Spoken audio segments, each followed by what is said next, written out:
അവധി ദിനങ്ങളിലടക്കം നിരവധി ആളുകൾ ഉല്ലാസത്തിനായി എത്തുന്ന കോഴിക്കോട് ഭട്ട് റോഡ് ബീച്ച് തകർന്ന നിലയിൽ. ഇന്റർലോക്ക് തകർന്ന് കുടിവെള്ള പൈപ്പുകൾ പുറത്തായി.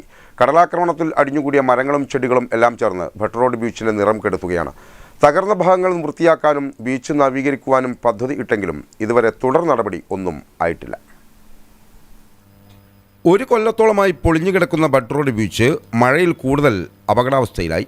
പാർക്കും നടപ്പാതകളുമെല്ലാം കടലാക്രമണത്തിൽ തകർന്നു കിടപ്പാണ്. ഭട്ട് റോഡിൽ കടലാക്രമണം ഉണ്ടായത് 2023 ജൂലൈയിലാണ്. അന്ന് കടൽ കയറിയതോടെ ഇരിക്കാനും കളിക്കാനുമുള്ള സ്ഥലം ഇല്ലാതായി. തീരം ഇല്ലാതായതോടെ തിരയടിച്ചാൽ അപകടാവസ്ഥയുമുണ്ട്. കാറ്റുകൊള്ളാൻ ആളുകൾ വരുന്ന ഭാഗവും ഇടിഞ്ഞു. മഴയും വെയിലും കൊള്ളാതിരിക്കാനുള്ള ചെറിയ കുടിലുകൾ പലതും അപകടാവസ്ഥയിൽ പൂഴിയിലമർന്നു. ഇൻ്റർലോക്കിട്ട ഭാഗങ്ങൾ ഇളകി.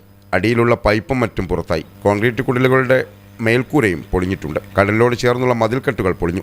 വിളക്കുകാലുകളും തറയുമെല്ലാം തകർന്നു. കടലിലേക്കുള്ള സ്റ്റെപ്പുകളും തകർന്ന നിലയിലാണ്. പലയിടത്തും വിളക്കുകാലുകളുടെ അവശിഷ്ടങ്ങൾ മാത്രമാണ് കാണാനുള്ളത്.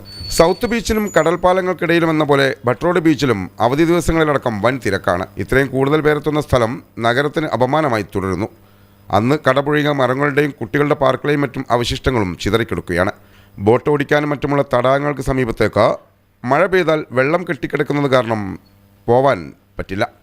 ടൂറിസം വകുപ്പ് ഭട്ട് റോഡിലെ റോഡുകളടക്കം നവീകരിക്കാനും തകർന്ന ഭാഗങ്ങൾ വൃത്തിയാക്കാനും ബീച്ച് നവീകരിക്കാനും പദ്ധതിയിട്ടെങ്കിലും തുടർ നടപടികളിലേക്ക് കടന്നിട്ടുമില്ല. News bureau, Kozhikode.